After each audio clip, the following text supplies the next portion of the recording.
جتنی درود شریف کی کثرت رکھیں گے آپ کو اللہ تعالیٰ کی قربت ملتی جائے گی. پھر آپ جو سوچیں گے اللہ سبحانہ و تعالیٰ وہ کرتے جائیں گے. زندگی میں عجیب طرح کی خوشیاں آتی جائیں گی. آپ خود ہی ایک بزرگ بن جاؤ گے, اور جو ایک چراغ ہے وہ کیا جلا, آپ کی وجہ سے 100 چراغ جل جائیں گے دنیا میں. پھر وہ جو مایوسی کے بادل ہیں وہ چھٹ جائیں گے. پھر آپ کے اندر خود ایک نیا انسان زندہ ہوگا. انسان کوئی شک نہیں ہے کہ آج تقریباً میرا اندازہ ہے کہ 8 یا 10 بلین ارب بندے ہیں دنیا کے اندر. لیکن وہ جو ایک دیے سے دیے کو فائدہ پہنچتا تھا, آپ کو ایک مثال بھی دے دیتا ہوں نا, کہ آج جب بجلی جاتی ہے تو جن گھروں میں جنریٹر یا یو پی ایس کا سسٹم موجود ہے وہاں موم بتی کا کوئی تصور بھی نہیں ہوتا. لیکن بہت سارے گھرانے آج بھی ایسے ہیں جہاں موم بتی استعمال ہوتی ہے. موم بتی میں کیا چیزیں, 2 چیزیں, ایک موم ہے, ایک دھاگا ہے. اگر دھاگا نہ ہو, سارا موم ہی موم ہو, تو کیا وہ روشنی دے گا آپ کو؟ تو ایک دھاگے کا کمال دیکھیں, وہ آپ کو زندگی دیتا ہے. روشنی مراد زندگی ہے. میں ابھی ایک کمرے میں بیٹھا تھا کہیں پر, وہاں کچھ مکھیاں آ گئیں روشنی کی وجہ سے. انہوں نے دروازہ بند کیا, صرف ایک جھری کھلی رہنے دی, اندھیرا کر دیا, لائٹیں بند کر دی. مکھیاں خود ساری خود بخود اس جھری سے باہر نکلنے لگی, روشنی کی طرف جانے لگی. میں حیران رہ گیا کہ یہ مکھیوں کو بھی اتنی عقل ہے کہ اندھیرے سے نکل کر اجالے کی طرف جاتی ہیں, جبکہ جو انسان ہے اس کو یہ سمجھ نہیں آ رہی, وہ اندھیرے میں خوش رہتا ہے. وہ کیوں نہیں روشنی کی طرف دوڑتا؟ روشنی کس کو کہتے ہیں؟ اللہ کو روشنی کہتے ہیں نا. اللہ کی طرف جاؤ گے تو روشنی ملے گی نا. حق اور سچ تو اللہ کی طرف ہے, اللہ کے رسول کی طرف ہے. ادھر ہماری کوشش ہی نہیں.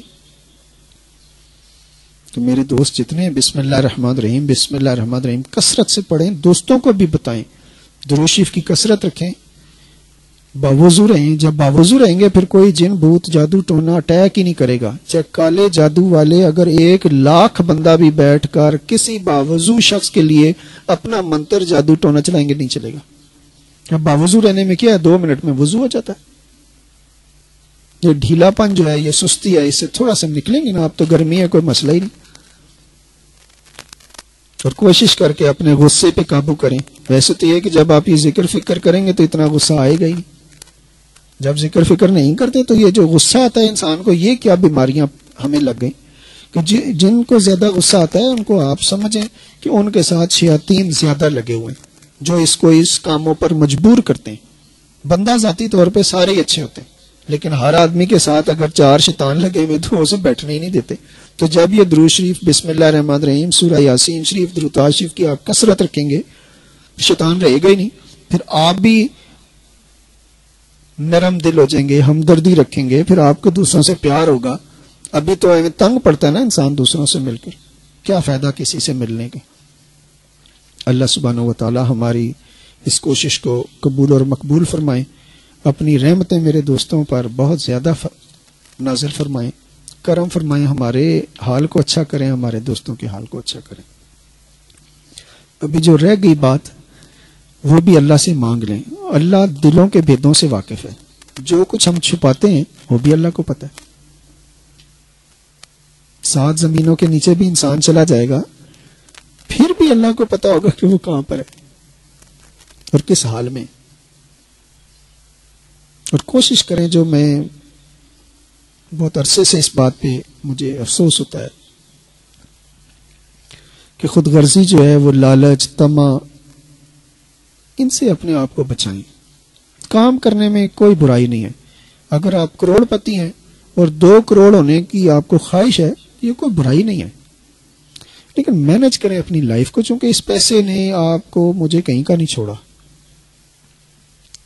پیسے کا کمانا کوئی بری بات نہیں, کوٹھیاں رکھنا, کاریں بنانا, سب کچھ کرنا بہت اچھی بات ہے, لیکن جو میں نے پتر کہا ہے اس کو ساتھ رکھیں نا, پھر کوئی تکلیف نہیں. اگر یہ بیٹا آپ کے پاس اسلام کا نہیں ہے, آپ کا دین ہی نہیں ہے, مذہب ہی نہیں ہے, اور بھاگم بھاگ ہی ہے 24 گھنٹے, پھر کوئی فائدہ نہیں.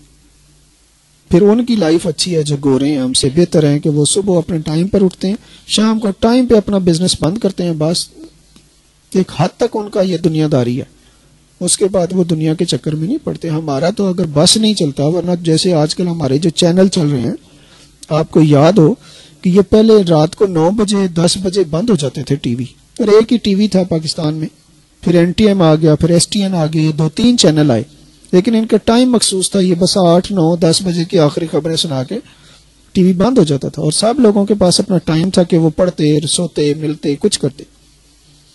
اب 100 سے زیادہ چینل ہے پاکستان کے اندر, اور 24/7 چل رہا ہے, 24 گھنٹے چلتا ہے, ہفتے میں 7 دن چلتا ہے, ہر وقت ہی ٹی وی چل رہا ہے. کیا سیکھ لیا آپ نے, میں نے, سوائے لڑائی جھگڑے کے, سوائے اب تو ریموٹ پہ لڑ رہے ہیں تو کوئی ٹی وی پہ لڑ رہے ہیں, جتنے کمرے ہیں, جتنے بیٹے ہیں, اتنے ٹی وی چاہیے, ورنہ ایک دوسرے کا سر پھاڑ رہے ہیں, ہر ایک کی چوائس علیحدہ. اور جبکہ جس دور سے میں گزر کر آیا وہاں پر تو مٹی کے تیل سے ہم للٹین جلا کر پڑھا کرتے تھے. ایک کمرے میں ہم 10 آدمی رہتے تھے, ایک کمرے میں. آج 10 کمروں کا بھی گھر ہوگا تو پھر بھی 10 آدمی نہیں رہ سکتے. تو آپ اللہ سے دعا کریں کہ اللہ ہمیں ایک اور نیک بنا دے, اور جو کام ہے وہ آپ کے ذمہ وہ آپ کریں, کہ نماز, روزہ, حج, زکوٰۃ یہ ہماری ڈیوٹی ہے کرنا. اور اس کے ساتھ ساتھ اپنی طبیعت میں ہم دردانہ کوئی رویہ پیدا کر لیں, کوئی دوسروں کا خیال رکھ لیں, ایک دیا اپنے آپ کو سمجھ لیں کہ ہم ایک چراغ ہیں چھوٹے سے, ہم سے دھاگا اچھا.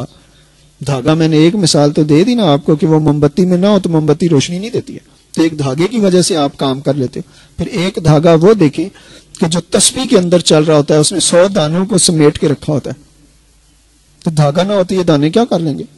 تو انسان جو ہے اس کے اندر ایک خصوصی یعنی سوچ ہونی چاہیے, اجتماعیت کی, محبت کی, اخوت کی, بھائی چارے کی, ملنے جلنے کی. جس کے پاس جتنا فیض ہو, جتنا دولت ہو, وہ لٹائے دنیا میں. آج نہیں تو کل مر جانا ہے. یا دولت والے دیکھ لیں جس حال میں رہ رہے ہیں آج. غریب اچھا, اس بیچارے کو فکر تو نہیں ہوتا کہ کوئی آئے گا میرے گھر سے چوری کرے گا. ابھی میں نے 2 منٹ اور پڑھنا ہے, بس دعا کریں گے, پھر انشاءاللہ کھانا کھا کے سب کو اجازت. وہ بزرگی اور وہ پریکٹس جو میں نے پہلے بتائی تھی, کہ آپ اگر پریکٹس کرو گے نا کہ وقت کی قدر بھی کوئی نہیں ہے. جیسے ہر چیز کی ویلیوز ہوتی ہے. بچوں کے لیے ماں باپ بہت امپورٹنٹ ہوتے ہیں.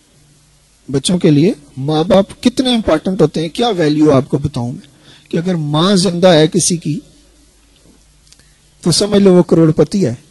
چونکہ اب ساری باتیں پیسوں سے ویلیو کرتی ہیں, تو میں آپ کو بتا دیتا ہوں کہ جن کی ماں زندہ ہے وہ اپنے آپ کو کروڑ پتی سمجھے, اور جس کا باپ زندہ ہے وہ اپنے آپ کو ارب پتی سمجھے کہ میرا باپ ابھی زندہ ہے. لیکن اگر دونوں زندہ ہوں, سوال تو پیدا ہوتا ہے نا کہ دونوں زندہ ہوں تو میں کیا سمجھوں, پھر آپ کھرب پتی انسان ہے. جو جو یہ والدین سر سے اٹھتے جائیں گے نا, سایہ اٹھتا جائے گا, آپ کی دولت ایسے بکھرتی چلی جائے گی, شخصیت بکھرتی چلی جائے گی. اس میں اتنا بڑا مشکل کام ہوتا ہے. جن کے نہیں ہوتے ماں باپ جا کے پتہ کریں. نعمتیں ان کو سنبھالیں آپ اپنے. اور جس کی جیسے اولاد نہیں ہوتی, جن کی اولاد ہوتی ہے, میرا ایک دوست مجھے کہتا ہے کہ یہ جو ماں باپ ہے نا یہ جنت ہے. ماں اور باپ دونوں جو ہیں یہ کیا ہے, یہ جنت ہے. اور جو بچے ہیں ان کا کیا ہے, یہ میوے ہیں جنت کے.